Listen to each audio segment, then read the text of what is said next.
but you should account for your time driving as well as your time loading and unloading, because it's all money.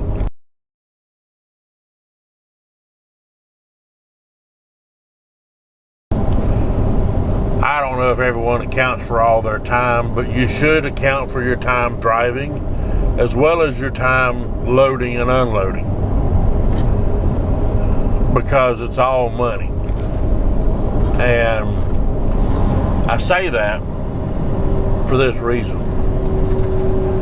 Even if you're not going to get paid for that, you still need to account for it so that you can show it on your taxes as a loss, and so you can take advantage of it that way. You may not get the actual money in hand, but you can, if you keep track of it, you put it in your books as,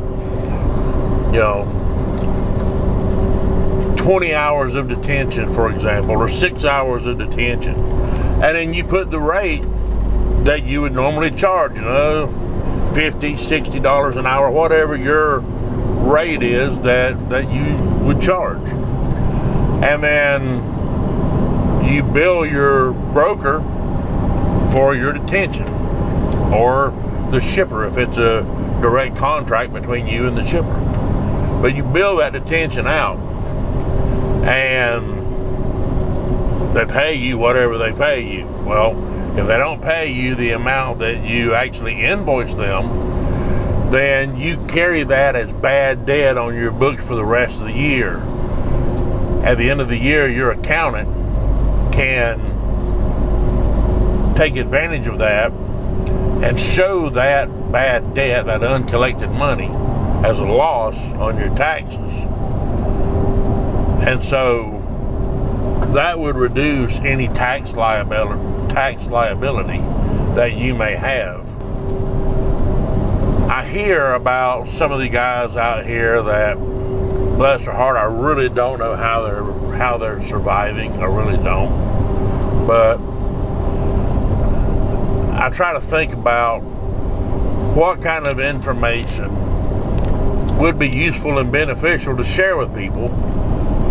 And, I'm no tax professional. I'm no CPA or attorney or anything like that.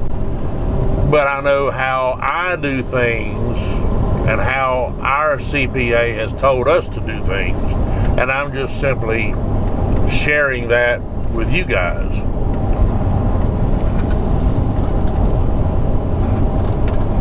Same as I would share ways to cut costs that I discover, or maybe ways to improve your fuel mileage.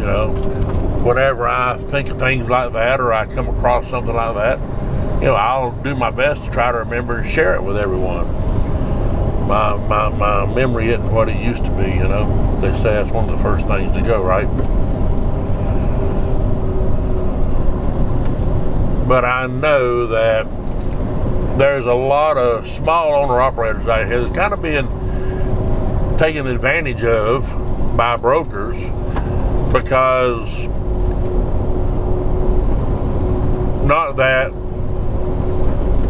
they're stupid people or anything like that, but they just don't know. They've never been involved in something like this before. And, same with new owner-operators. Those who just get their own authority.